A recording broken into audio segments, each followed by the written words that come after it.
நமஸ்காரம். இன்னைக்கு நாம் காயத்ரி மந்திரம் பார்க்க போகிறோம். அதுக்கு முன்னாடி ஒரு சின்ன இன்ட்ரடக்ஷன் அதை பற்றி. காயத்ரி மந்திரம் குரு மந்திரம், மகா மந்திரம் என்று போற்றப்படுகிறது. ராஜரிஷி விஸ்வாமித்திரரால் அருளப்பட்ட காயத்ரி மந்திரம் மந்திரத்திற்கு மேலான மந்திரம் உலகில் கிடையாது. கீதையில் கிருஷ்ண பரமாத்மா மந்திரங்களில் நான் காயத்ரி மந்திரம் என்றே குறிப்பிட்டுள்ளார். காயத்ரி என்னும் ஒலியின் அளவை கொண்டு இந்த மந்திரம் இயற்றப்பட்டதால் இதற்கு காயத்ரி மந்திரம் என்றே பெயராயிற்று.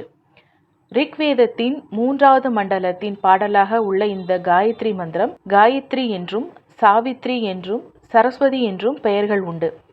இந்த மந்திரம் காலையில் காயத்ரியாகவும், நடுப்பகலில் சாவித்ரியாகவும், மாலையில் சந்தியாவந்தனத்தில் சரஸ்வதியாகவும் ஜபிக்கப்படுகிறது.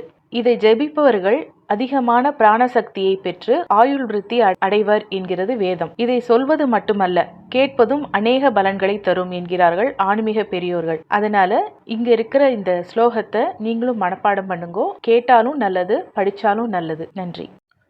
ஓம் பூர்புவத்ஸ்வஹ தத்சவிதுர்வரேண்யம் பர்கோ தேவஸ்ய தீமஹி தியோ யோ ந பிரச்சோதயாத். அர்த்தம்: பூர் புவ சுவ என்னும் 3 லோகங்களையும் படைத்த ஒளி பொருந்திய வணக்கத்திற்குரிய சக்தியை தியானிக்கிறோம். மேலான உண்மையை உணர அந்த பரம்பொருள் எங்களது அறிவை மேம்படுத்தட்டும்.